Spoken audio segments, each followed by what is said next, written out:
Good morning, good afternoon. Welcome to the first Kaiko Systems webinar of 2025. We will be getting going very, very shortly. But before we do, just to run through some of the house rules, we would love you to use the Q&A functionality on the webinar platform and engage with our team. We're going to be monitoring the Q&A and the chat throughout the webinar, and we'll be putting questions to our maritime expert, Nick, as they come in. We're also planning on sharing a few polls. We're talking about the state of pre-port state control and some exciting developments with the Kaiko Systems application over the next 30 to 40 minutes. And we would love to kind of get your thoughts and get some feedback. So when there are polls, they'll pop up on your screen. Please do share them and engage with the speakers as well. And without further ado, bang on, 9 a.m. CET, 8 a.m. UK. Welcome to Kaiko Systems' first webinar, which today is all about mastering pre- or port state control inspections using Kaiko Systems and our Risk4Sea capability. My name is Taz Bachu. I'm VP Global Sales, and I will be your moderator for this morning. I'm joined by my colleague Nick Vaughan, our head of maritime. And Nick, I will hand over to you to say hi. Yeah, morning Taz, morning everyone, good afternoon. Great to speak to you this morning. Really excited to share a bit more, not only about this current state of global sort of port state control, but also to talk a bit more about our partnership with Risk4Sea and the products that we are delivering.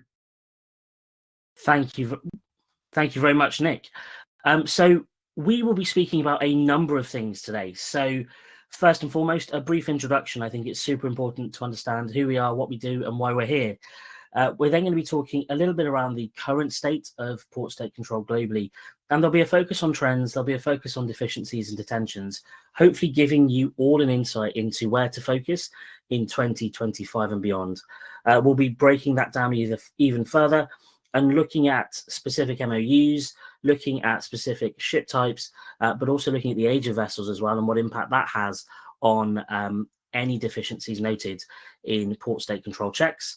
We'll also then talk a little bit about the financial impact of deficiencies and detentions, as well as concentrated inspection campaigns this year and going forwards, and then talk briefly around Kaiko Systems and our new partnership with Risk4Sea.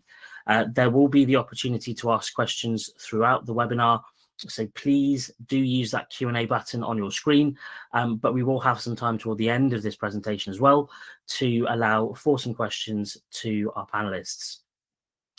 So Kaiko Systems exists to revolutionize how companies operate by making it easier for seafarers to do a great job and unlocking that proactive risk management. And again, for us, this is super, super important. The seafarer is at the heart of everything we do, and the success of our collective businesses depends on the ability of them to really complete their job to the best of their ability, but also anticipate any potential surprises. Now, Nick will be going into the platform in a few moments' time. However, the reason we're here is that actually the industry is constantly changing. There are new regulatory requirements. There are new needs for information and data. And we saw, if you watched our webinar series last year, that the tanker ship inspection regime went through a seismic shift with the introduction of OCIMF, OCIMF's SIRE 2.0, and the move to a more digital data collection method for the vetting inspectors. We're talking about the dry fleet in our next webinar, but also there is a shift in that regulation and that level of insight and inspection that the vessels will be going through.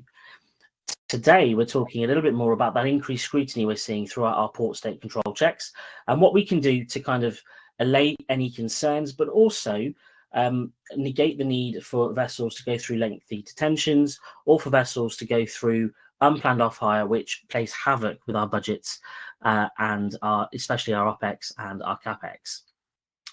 Kaiko Systems works by creating a digital twin of your vessel and pushing that to your crew using a mobile application. It's completely offline capable, but it's designed to provide that on-the-job guidance, ensuring that you capture a standardized data set at scale for your organization. We then cut the noise. We allow you to actually collaborate and review that data in a much more streamlined fashion, allowing your shore team to communicate directly with members of the crew through the Kaiko Systems application, and kind of ensuring that you get any deficiencies to the fore so that they can be rectified before an inspector comes on board. And finally, we verify and analyze. So having a standardized data set opens a Pandora's box when it comes to the number of data points you have. And our AI-powered insights-based platform allows you to actually conduct that proactive risk management and ensure that there are no surprises. But more on this later. Kind of moving on to the kind of the global state of port state control, and kind of looping in Nick here as well. I think it's really interesting that we've seen a return to pre-pandemic levels in terms of inspections and detentions. And I think it's fair to say, Nick, that the pandemic can no longer be an excuse, right? We are seeing that uptick and upshift in detentions year over year. Yeah, exactly, Taz. I think, as we're all well aware, with the COVID pandemic, there was a really sort of sharp drop-off of port state control inspections, reported deficiencies, and reported detentions kind of from 2020 onwards. That was obviously for a number of reasons. You know, at that stage, it was very hard to move people around, get people on board vessels, etc. So I think it's quite obvious why the number of inspections dropped. And we've seen a steady build back since then. So year on year increase in the number of inspections, and also the number of reported deficiencies and detentions at the same time. And we see that trend increasing, right? So it's not something that's necessarily looks like it's necessarily going to stop. We could see an increase, and this could be for a number of different reasons, you know. So it could be increased insight into certain areas, maybe the aging profile of the fleet, etc. And a few of these areas are what we will touch on as we go on throughout this presentation. But I think it's an important element to understand, and I think, as we're all aware, you know, it wasn't just you know, the number of knock-on impacts from the COVID pandemic. When we think about that kind of 5-year cycle of the inspection and maintenance of vessels, it's kind of not unrealistic to think that maybe elements of previous maintenance, spare parts, service engineers, etc., were complicated or impossible to organize, and yet we're still seeing that knock-on impact down the line. You know, we missed periods of maintenance, maybe periods of repair had to be done in the, like, let's say, not most optimal way, and ultimately that just has a knock-on impact down the line. And I would say that we're all still feeling that impact now, you know, as we look back on the statistics from 2024, and I would probably think as well as we look forward now into 2025 as well. Got you. And I think, you know, there are kind of some consistent trends across that kind of, for us, I think, 3-year period that we've analysed. I think, you know, fire safety is something that is consistent over 22, 23, and 24. But are there any other kind of trends that you've kind of noticed through these inspections and through the kind of deficiencies identified? Yeah, I mean, I think, as we'll touch on kind of as we go through the presentation, there definitely are common trends. And I think a lot of the points that we will talk about often will come as no surprise. You know, there's often these elements with life-saving appliances, firefighting equipment, certification, which, you know, affect every vessel in some way. And I think it's very much down to the level of maintenance that's being completed on board and preparation status for the crew. So, you know, these aren't necessarily curveballs that are coming out of nowhere. They're well known and well understood problems. But I think in the multitude of tasks that crews have to complete nowadays, and when we particularly think about busy port schedules, all of the other kind of requirements on board, I think often some of these key elements can fall by the wayside, and obviously do fall by the wayside. And the knock-on impact is obviously that they get picked up in these routine port state control inspections. And I think, you know, insights by region has been probably an eye-opener for myself, as somebody that's, I guess, in my infancy when it comes to the maritime industry, being almost 5 years in. But you can kind of see the detention rate varies massively across the different MOUs worldwide. And again, those trends that you've just spoken about are kind of highlighted in the key issues. But what does this kind of insight and snapshot tell you about the kind of state of pre-PSC going forwards?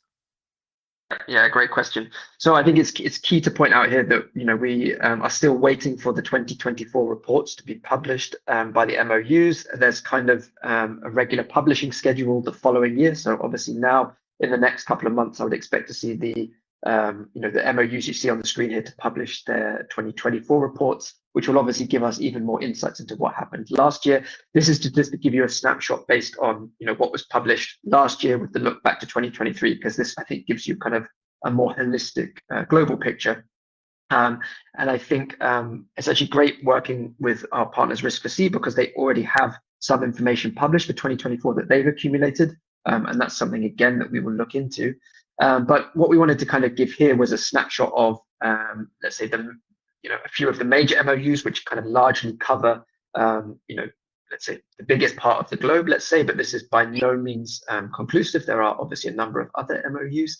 But we also wanted to highlight here with the likes of, incorporating also US Coast Guard and AMSA, because, they have particular focus on certain areas. And as we well know, and looking particularly here at the detention rates, higher detention rates. So even though we have a lower number of inspections in these ports compared to maybe some of the bigger MOUs like Tokyo and Paris, obviously AMSA being part of Tokyo, but at the same time, we can see that there is actually a higher detention rate. So, maybe it's the specific areas they're looking in, maybe it's the types of vessels that are trading there, but there is what we can see an additional level of scrutiny, and the knock-on impact in these areas is a higher detention rate. So I think this is worth calling out for the kind of the audience in general, just to kind of understand that whilst port state is a global regime and there are certain set of standards, obviously it differs depending not only on the MOU, maybe down to the specific country, if we look at AMSA and Australia, for instance, but maybe even down to the specific port. And that's something that I think is incredibly complex to manage. When you think about a fleet of global ships trading, trying to just keep track of all of the port calls, which area they're in, which port they're going to, that may change. This is effectively amounts to a logistical nightmare to try and not only keep track of where the vessels are, but what are the requirements in those ports and MOUs. And this is to kind of give you a snapshot of, where some common themes maybe lie. We can see here fire safety, life-saving, lifeboats, etc. It's kind of topics that I mentioned at a high level before. But at the same time, there's a variation, there's a spread, maybe in terms of the focus of the different MOUs or down to the different ports. And really in that regard, of course, there's a large number of items that can be checked on board, and obviously preparation based on the requirements of individual MOUs or ports is key to that efficient preparation and optimizing the maintenance on board. Awesome. And I think, based on that kind of snapshot, we've you and I have put together a few top Trump style stats and statistics, and I think actually going through that will probably add a little bit more kind of weight to some of the kind of high level insights that you've given just now. And I think if we kind of break it down across, I guess, 4 MOUs that we've had the most experience and exposure to through our customer base of over 1,000 vessels. Talking about the Tokyo MOU, you mentioned that there are some kind of key insights and key trends here, but kind of looking at the numbers, what can we learn from that? So, I think as you can see here by the number of inspections, the Tokyo MOU covers a vast area geographically, a large number of ports, a large number of port states, and therefore there's a huge number of inspections that are reported through the Tokyo MOU. As we can see here, over 30,000 inspections, again, looking back in 2023, and that's on, over 18,000 individual ships. So obviously repeat port calls for some of these vessels. And, headline figures here, 75,000 deficiencies across those ports. And fundamentally, kind of, I think the most interesting part is the 1,334 deficiencies, giving a detention rate of 4.32%. So that kind of gives you that, let's say, build up or breakdown, however you want to look at it, in terms of kind of the impact of the port calls in these areas. And as you mentioned, looking at our customer base, and I think probably looking at quite a number of the members on the audience here, they're very familiar with trading into these ports, right? And kind of operating in these areas, and therefore subsequently, the impact of this number of deficiencies and detentions. And as you mentioned, with our kind of top Trump style cards, we'll look through some other MOUs, but I think it's really important to kind of stress and kind of just touch on, of course, detentions are, very impactful, in terms of what we'll touch on later, whether it's delays, additional costs, etc. But I think even when we look at the number of deficiencies, every one of these deficiencies reported is additional work, additional effort, not only for the crew, but also for the shoreside technical managers as well, following up on these, making sure that things can get resolved prior to the vessels sailing. I think as everyone's well aware, there's a range of different types of deficiencies, not only in the areas of the kind of vessel and operation that they cover, but in terms of the actions that need to be taken to resolve those as well. And ultimately, when we think about what happens in a ship going into the port, they aren't planning to have deficiencies and additional work. So anything that happens or any deficiencies, detentions, is additional work that needs to be completed in what is already a very busy, short, stressful time. And we're then just, having to require extra work from crew, shoreside communication, coordination to get these kind of things resolved. And yeah, as you just put on the screen here, I think it's very interesting, and what we'll touch on a bit later is the concentrated inspection campaigns and Tokyo MOU. When we look back in 2023, for instance, had quite an interesting CIC, and what we can see actually is that the detention rate from that specific area of the CIC was lower than the kind of overall detention rate, which I think indicates that whilst there's an additional focus on these areas during this concentrated inspection campaign, it's kind of a pre-warning as well, and gives the managers, the crew, that ability to maybe understand specific focus areas and prepare in advance of that. And I think that's important to understand, that there's a kind of it can be an impact and there can be a benefit of these as well with the concentrated inspection campaign. Absolutely. And I think one of the interesting things for me was actually kind of working with you and looking at this data and breaking it down by ship type. I don't want to rush ahead, but I think it's really interesting to note that with Tokyo MOU, 383 detentions were for dry cargo ships, and that represents kind of 7.23% of the overall number of detentions under that MOU. And I think actually what we'll start seeing, and you can tell me I'm wrong for this as well, Nick, is there is kind of a trend in terms of the type of vessels that are being detained, and we're kind of seeing that actually preparation matters, maintenance matters, and where crews perhaps haven't done a good enough job or have been slightly behind on their workflows and their processes, they're starting to get caught out and picked up by these MOUs and by these checks as well. Exactly.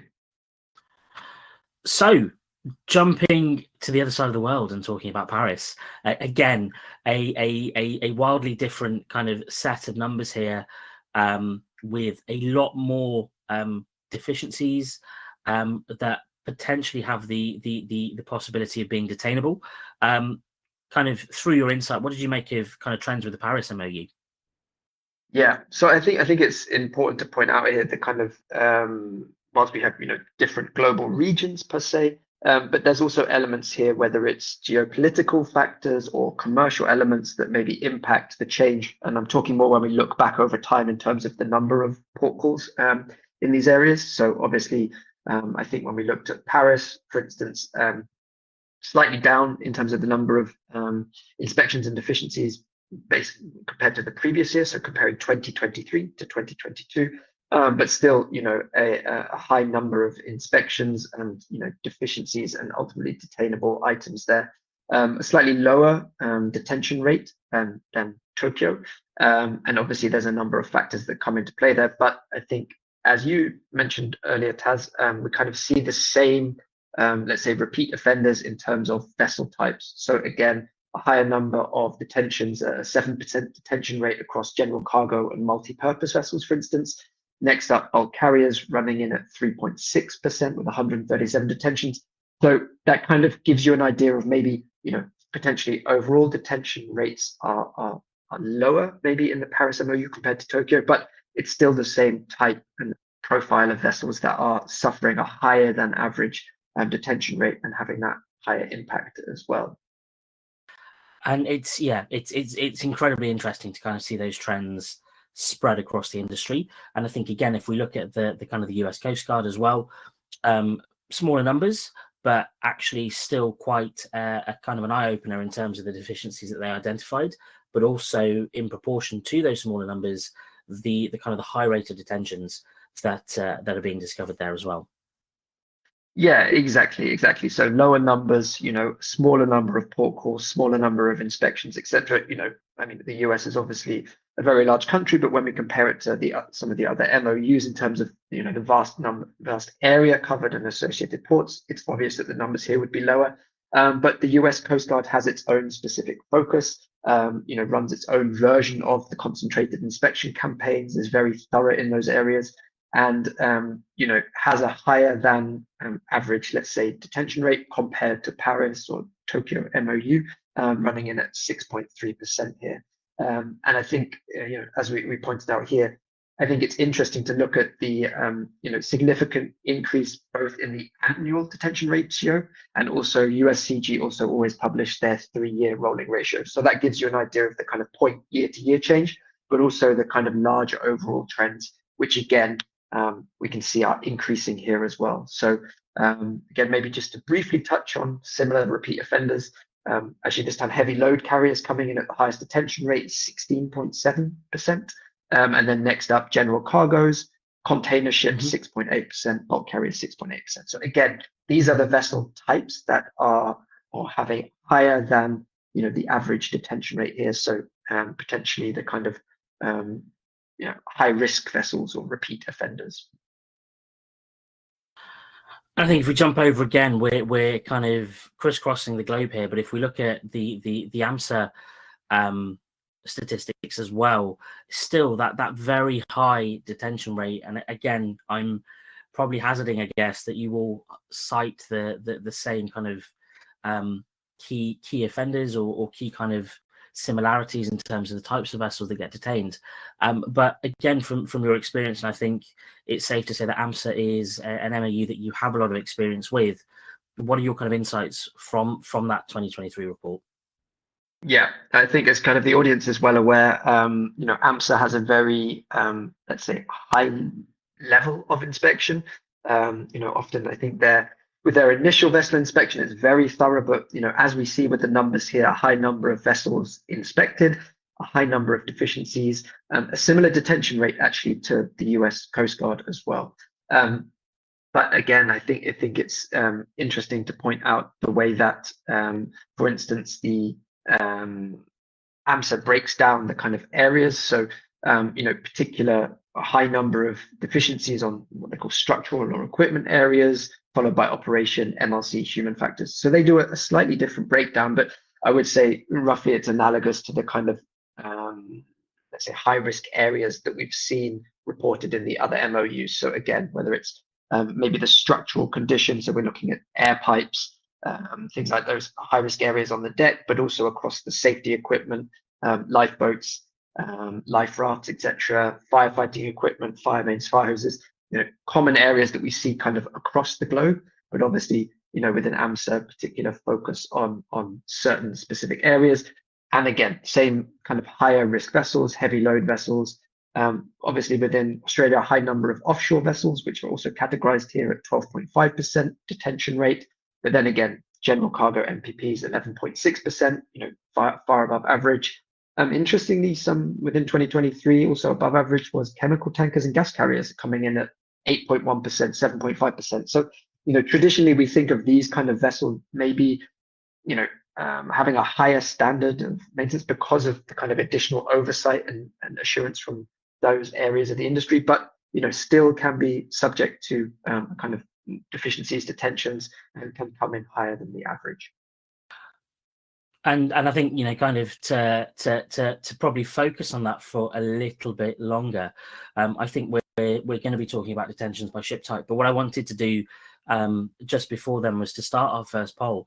So there's a number of you on the webinar today, and I think the first question we wanted to ask was what type of vessels operate within your fleet.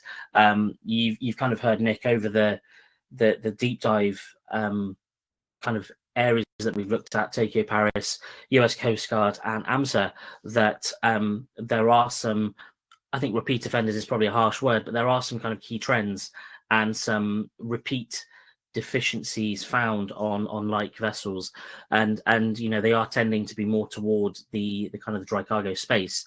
I can see some of the votes coming in. It's tied neck and neck between tankers and bulk. but there are a number of you kind of voting, so thank you for that. We will probably give it another 30 seconds, but I'll probably just hand over to Nick whilst the poll is live, just to introduce that kind of analysis we've done in terms of detentions by ship type. Yeah, maybe just whilst we're waiting for the poll to come in, just to touch maybe briefly on the concentrated inspection campaigns to kind of round out the MOU piece, because I think this is a particular area of interest also for the audience, and also, you know, adds, as I mentioned, that kind of additional level of scrutiny across the different MOUs. So I think as the audience is well aware, the different MOUs either individually or collectively run these concentrated inspection campaigns, often driven by high-risk areas or a high number of deficiencies or detentions reported in these areas, and then have a focus for a specific period, you know, ensuring that every vessel that's inspected, you know, at least has one concentrated inspection campaign inspection. So if we look back kind of in the history, kind of in 2022, we had the STCW focus in Paris and Tokyo, 2023 fire safety, 2024, obviously end of last year, across Paris, Tokyo, Black Sea MOU, and others. We had crew wages and seafarer employment. Currently, we have China MSA focusing actually for a longer period, from kicked off in January, running till October this year on enclosed spaces. We know this is a high-risk area, and unfortunately, across the industry, we still see fatalities in this area. And then looking forward, I think Paris, Tokyo, like the other MOUs, announced they will focus on potentially ballast water management as an focus area for 2025. So we expect to see that, you know, as per their normal schedule, later September to November this year. And even looking forward, there's kind of rumors about cargo securing as well. So, you know, again, when we look across the global kind of MOUs, still particular focus areas might be one MOU individually when we look at, for instance, one country, China MSA, particular enclosed space, or more globally coordinated focus there on CIC. So again, changes on a kind of regular basis, can be regional, can be global, can even be down to one individual country. So I think it adds this extra level of complexity and scrutiny. Yeah, completely agree. And I think hopefully in the next couple of slides, we'll show how we can kind of navigate that complexity as well, because it's going to become ever more complex going forwards. Just to highlight the poll results, the poll says that the most voted was tanker, but if we look at kind of wet versus dry, the dries have it with more dry vessels represented on the webinar today versus wet fleet there. So I think kind of jumping into detentions by ship type, there's a clear trend. There are kind of clear identifiable areas that you know individuals need to focus on, but also clear kind of deficiencies and deficiency areas as well. But based on kind of the complexity of the MOUs and the need to kind of navigate that complexity, but also ensure compliance, not only to the MOUs, but to various other kind of international regulatory and class, how do people manage? Yeah, so I think, as you mentioned, you can see the clear trends here, right? With you know, bulk carriers having the highest number of inspections and also high detention rate, but you know, clearly the you know, a very high detention rate across the general cargo vessels there. The other bucket kind of encompasses a large number of ship types, so that's much harder to break down and draw insights. But obviously, you know, by nature of encompassing this varied bucket, there is a much higher detention rate there at 12.15%. But interesting to see the different kind of common detainable deficiency areas for the ship types. So if we look here at, you know, bulk carriers, particularly, you know, on the fire safety area, tankers life saving, also general cargo fire safety, container vessels watertight, weathertight conditions, LPGs dangerous goods.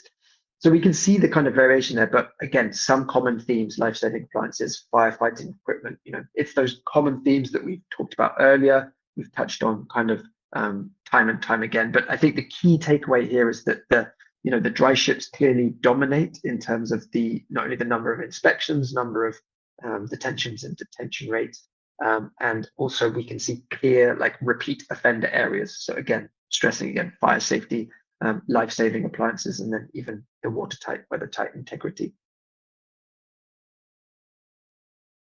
I think to avoid a kind of spoiler, there's also a direct correlation between the age of the vessel and the kind of the likelihood of detention.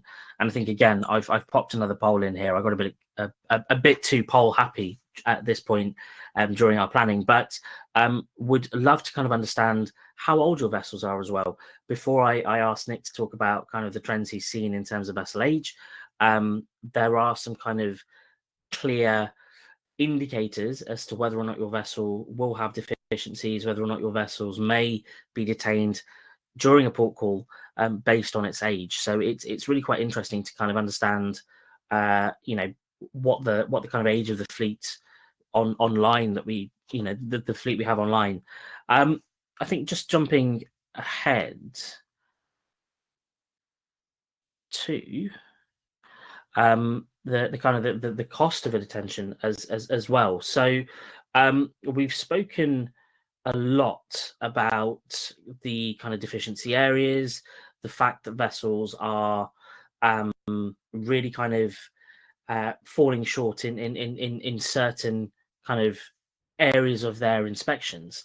But the reality is that those vessels that have been detained across those different MOUs will face probably on average, and this is an average calculation, of around $33,000 per vessel per day.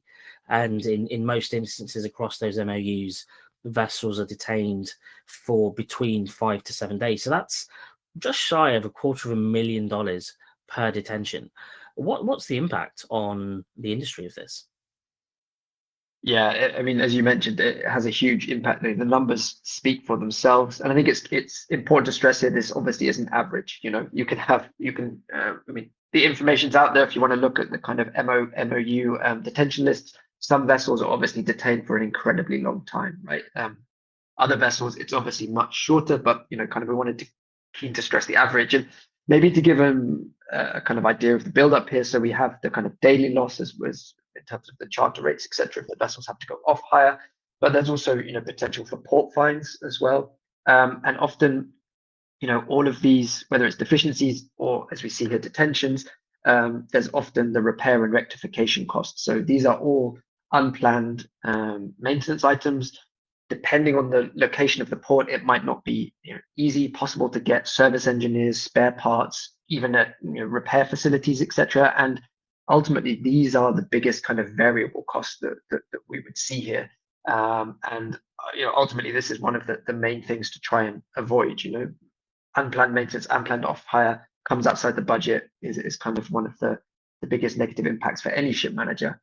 But then I think when we think about the kind of, let's say, longer term or bigger implications here, potential for increased insurance premiums, across for the vessel and maybe across the fleet, and also, the commercial impact here, loss of chartering, potential vetting impact here. The port state control figures are published, they're picked up by other bodies, whether that's looking at this, OCIMF, RightShip, etc. There is a larger global scrutiny on this, and it impacts not only the vessel but can impact the manager's fleet as a whole. Ultimately, more deficiencies, more detentions, the vessel is more likely to be inspected in future port calls, and it can have a knock-on impact that the fleet, that manager's fleet as a whole, can be inspected as well. And I think the kind of the correlation between vessel age and deficiency finding / detention is probably more apparent when you do kind of start adding numbers to it.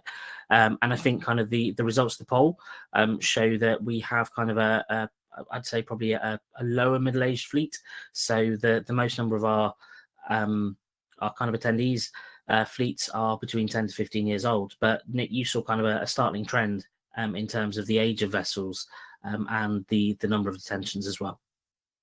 Yeah, exactly. I mean, age is a definite risk factor here, and of course, not every old vessel is, let's say, in worse condition. Personally speaking, I've, as a former class surveyor, inspected older vessels that are immaculate. As superintendents would love to say, you could eat your lunch off the main deck. So this is clearly not to say that every vessel that's older is in a worse condition, but I think the statistics also do speak for themselves. So we see a clear increase in the detention or percentage of detentions for older vessels. You know, over 15 years, it accounts for over 70% of the detention. So we see a kind of clear indicator there. But at the same time, you know, I think even once vessels get into that 10 to 15 year bracket, you know, the percentage detention risk jumps up quite dramatically. So to give some figures, 5 to 10 year old vessels, roughly 6.92%, jumps up to almost 30% when we look at 10 to 15 years, 15 to 20 years, 26%, etc. So we can see that rapid increase in the risk profile once you get over 10 years. And when we think about, again, that 5-yearly cycle of kind of inspection and maintenance, that's past the second special survey. You know, ships been in the water trading for 10 years, you know, it's likely that there might be a higher number of issues on board, more maintenance required, potential risk there for higher number of deficiencies and associated detentions. And I think, you know, it's kind of probably a good point to stop and take stock of kind of where we are before we jump into some of the work that we've been doing to kind of help the industry as well. So ultimately, the number of detentions are back to and higher than pre-pandemic levels. We're seeing trends in the deficiency areas. So fire safety, I think, is across the board, as well as kind of deficiencies with life-saving equipment. There are also trends in terms of vessel type. There are also trends in terms of the age of vessels that get detained as well. So when we talk about kind of how Kaiko Systems can help, one of the things that we wanted to kind of highlight was our partnership with Risk4Sea and how that brings that kind of cutting edge capability to your seafarers using the Kaiko Systems mobile app. And Nick, I know that you've prepped a bit of a kind of show and tell in terms of how that works and what the art of the possible is. But really kind of in its simplest form, we have kind of running through on the screen here the 5-step process and the process flow between the vessel, Risk4Sea, and Kaiko Systems. Yeah, exactly. And I think this is something we're super excited to talk about because the partnership we have with Risk4Sea brings an additional element to Kaiko with the intelligence and data that they can provide. So, you know, by now, as Taz mentioned, you know, the Kaiko Systems is live on over 1,000 vessels. So that's 1,000 vessels using the mobile app, shore teams using the dashboard, and Risk4Sea in the area of port state control preparation adds that additional level of kind of intelligence that we can then layer on top of the platform as well. So, you know, I think we've touched on a lot of the problem areas, and hopefully now we move from that problem to kind of solution, right? Like, where can we help? It's not all doom and gloom. That's exactly why we've kind of focused on this area and built out this solution in partnership with Risk4Sea, because a key focus area here is kind of thinking globally, like we talked about with the varying regimes in the different MOUs or focus areas, concentrated inspection campaigns, ultimately this kind of broad spectrum of different checks that need to be done. And it's very hard to keep track of that as an individual manager based on where your fleet is trading. So, you know, the idea is to try and remove that level of kind of manual oversight and automate all of that, you know. So the vessel location is picked up based on the AIS data.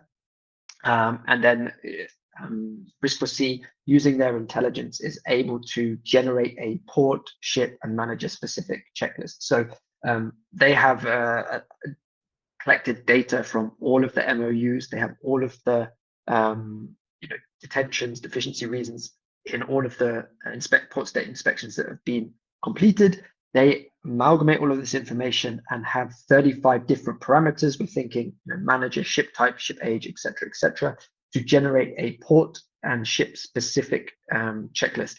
And this is then dispatched directly to the crews via the Kaiko mobile application. So once the AIS location is picked up, Risk4Sea generates the relevant, you know, port specific checklist for the vessel, and it's immediately dispatched, and the crew can pick that up directly on board in the mobile application. So it's based on the ETA of the vessel, and they can then do this preparation, you know, fill in the checklist based on those high risk areas for the specific port, and then upload that and have the shore team can then have oversight. So it's much easier from a manager's perspective to have that, you know, kind of global oversight of your fleet, know that they are preparing specifically for the individual port calls based on the risk profile of that vessel and that going to that port. and then be able to see the results for yourself. So see, have they checked those high-risk areas? Are they reporting any issues? And ultimately, can I have that high-level assurance from the shore side that my vessels are prepared accordingly prior to going into those ports? And we've had a question just before we jump into kind of a deep dive into the product itself. The question is it possible to define the MOU area and core focus points in that area to be absolutely sure that you're compliant for that area? Since we know that every MOU has different focus points, as we've kind of discussed kind of earlier in our presentation today, using this kind of new partnership, using this new functionality, is that a possibility? Yeah, 100%, and that's the exact focus here. So Risk4Sea is basically amalgamating all of the information from all of the MOUs based on the historical deficiency and detention information for the port state control inspections. And that enables them to generate a port and ship specific checklist based on those 35 parameters. And this enables them to not only incorporate any relevant and current concentrated inspection campaigns, and I can show you that later in the application, but also have that risk profile for the port and the vessel. So, the highest risk, the most number of ships detained, that high risk reason, that deficiency code comes top with the relevant areas based on historically what's been reported in that port. So the idea is exactly as kind of was the question phrased, to allow the crew to prepare exactly in accordance with the risk profile for that port based on the areas relevant to their vessel. And so just to follow up on that, so the focus then is only a core focus on missing data fields for the next port call. Exactly. You want to prepare based on what the highest risk areas are in that port, and obviously prepare the highest risk areas first and then work down from there. Got you. Thank you for those that have sent questions in. There will be time to get kind of Nick's insight into those as well.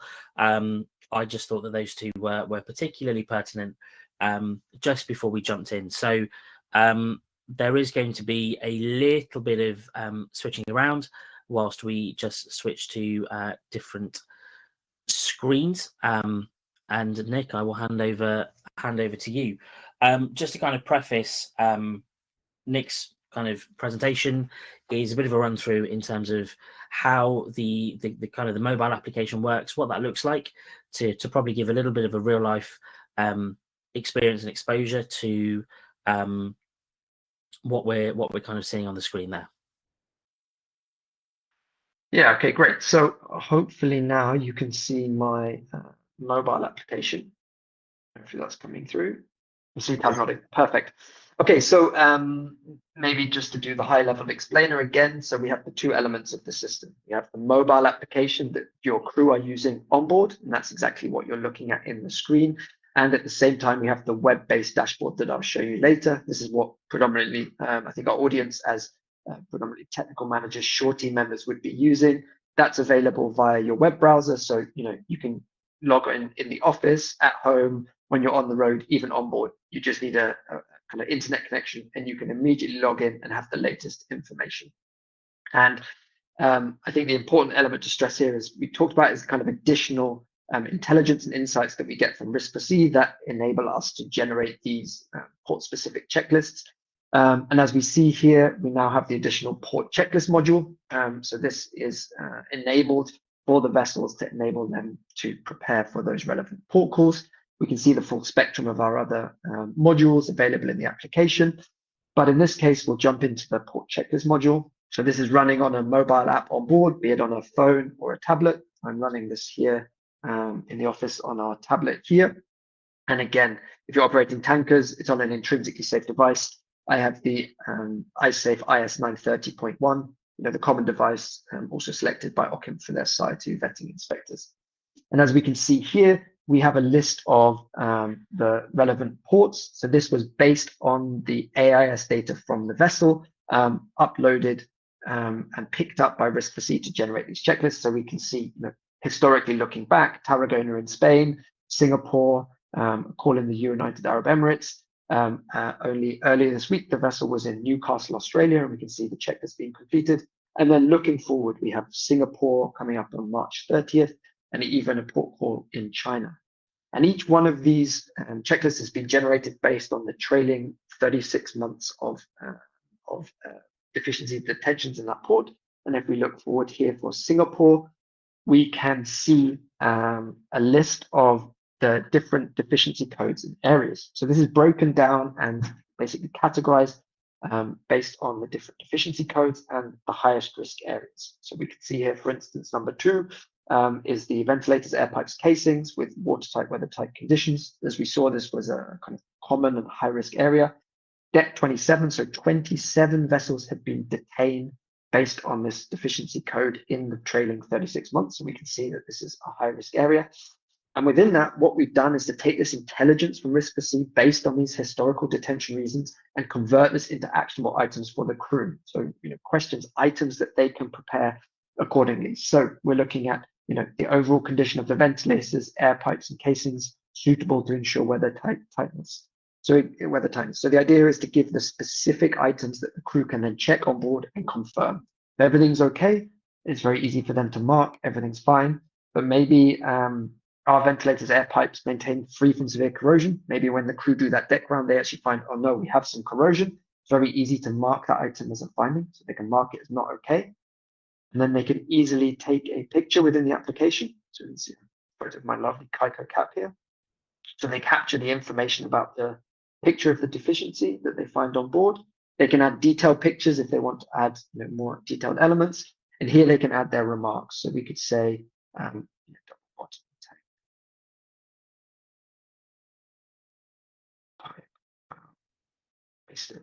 as we'll see, this automatically creates a finding in the system. So the shore team are then immediately notified this area specifically has an issue, and we can then follow up. And we can see that later via the dashboard. And we can see here a number of different areas. So if we look again, Deck 15 for the fixed fire extinguishing system under fire safety, again, one of those common high risk areas. And we can see, again, actionable points for the crew to check specifically on board based on the high risk detainable items within Singapore port. So we can see here, again, actionable items for the crew to check, maintenance logs, training requirements, low levels, alarms, etc. So the idea is to give those specific insights and make it actionable for the crew to check those items, report if everything's okay, or report any issues automatically on board so the shore team can be aware exactly of what the issues would be. So as we can see here, this is one for Singapore. As I mentioned, looking even further forward, we have Tangshan in China. And as we know, there's currently a concentrated inspection campaign. Again, these inspection campaigns happening globally, different MOUs. So very easy to keep track of those using the product with the intelligence from Risk4Sea delivered via the mobile platform, Kaiko.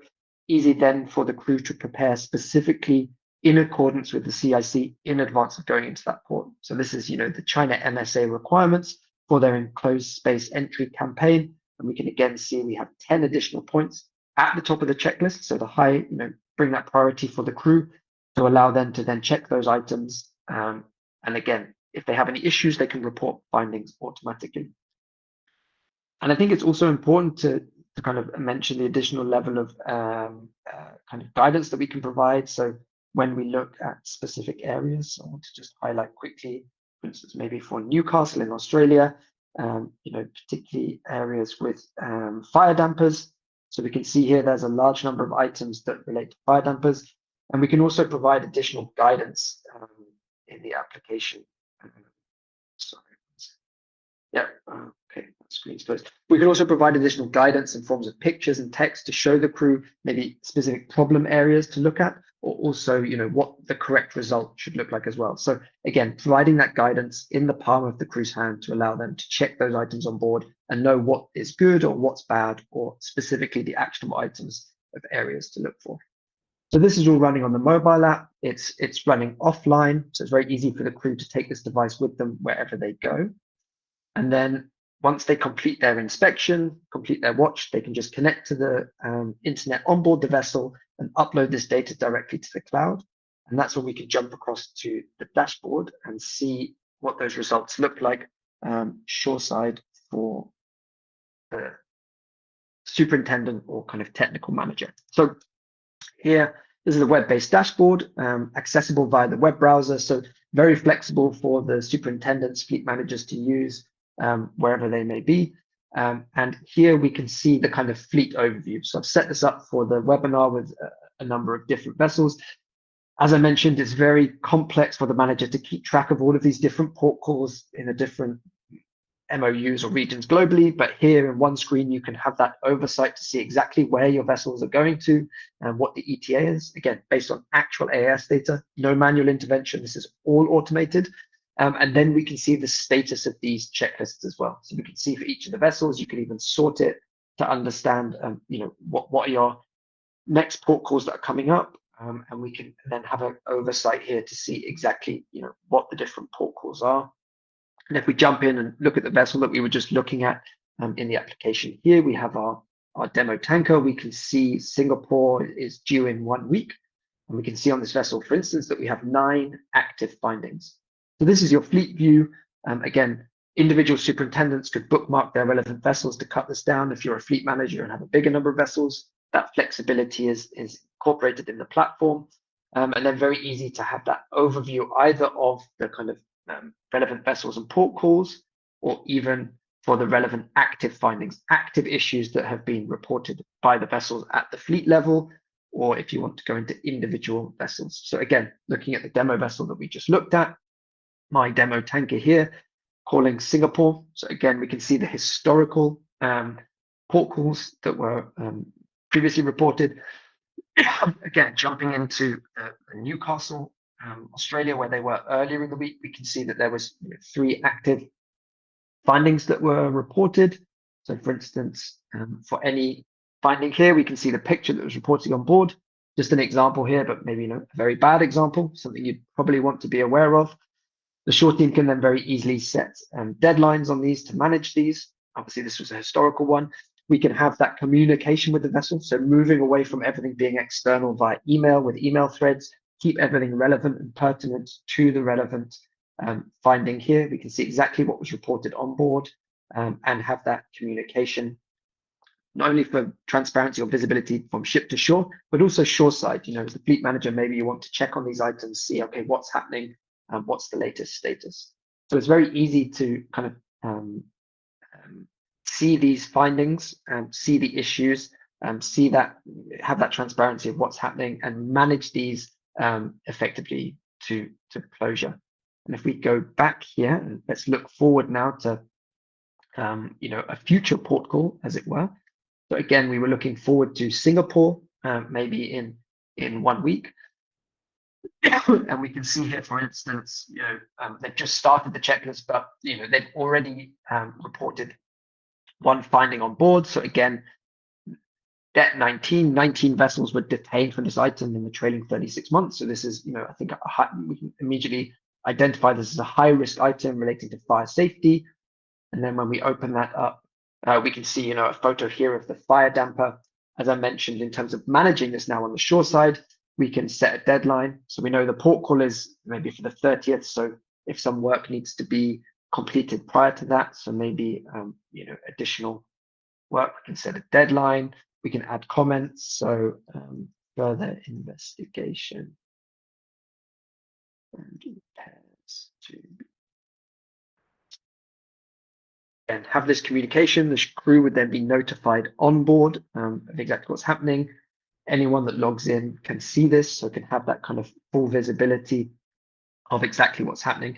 And it allows you to then manage these items to closure. So when we kind of think about the process as a whole, we can have that overview, if we think at the vessel level of exactly what's happening in terms of where the vessel is going, how prepared are they, what's been completed, what's in progress, the status, active findings. So when we think of the top level, like when are they going to be there? They already have the high risk items via the checklist that's been provided. How much have they prepared? What are the issues? And then work on managing those issues and ensuring that they're either rectified prior to arrival, or the mitigation, let's say, is taken in advance, informing the port in advance, informing the flag state, informing class, preparing service engineers, etc. So ideal situation, everything is perfect before you go in. If not, you're aware and informed of it shoreside. you can take the action, communicate with the vessel, ensure things are ready prior to the vessel calling the port. So this is just to kind of give you a kind of overview end to end, as I mentioned. So thinking from fleet to vessel to individual port call and the management accordingly. And as we said, powered by that intelligence from Risk4Sea enables you to do that on a port specific, risk specific level for the port.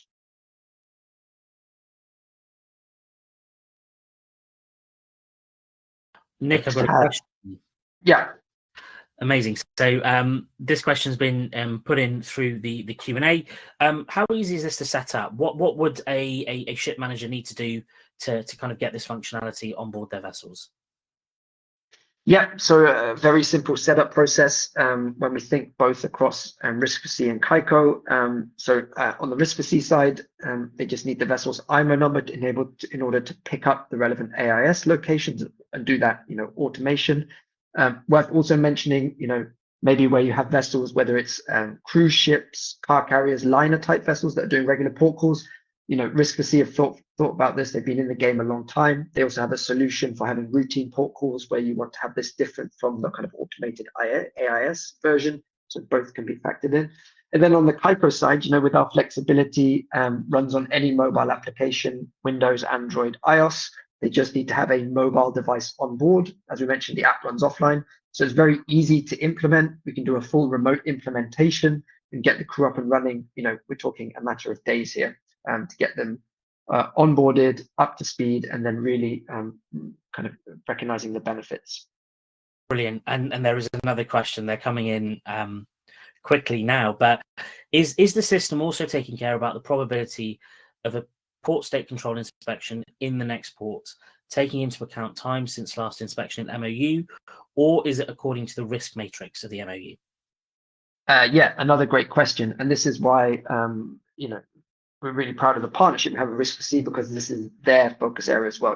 We bring the best of both together. So they have their port of call risk assessment, POCRA, which is basically looking at all of this data to give the probability in that matrix. So looking at probability of inspection based on, the port's specific port or MOU's inspection requirements and the severity of inspection based on the risk profile of that port.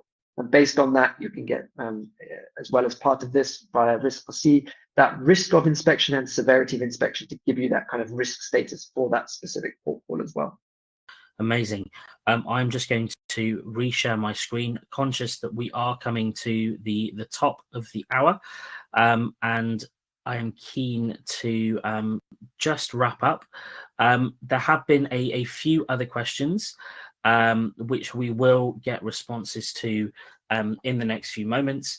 But I think just a key thing here to remember is that, detentions are rising. Focus on the older ships. As Nick kind of mentioned, there is a lot of kind of information out there. There is a lot of trend analysis and data out there, and everything points to making sure that your older ships are serviceable and that they continue to kind of focus on those risk areas.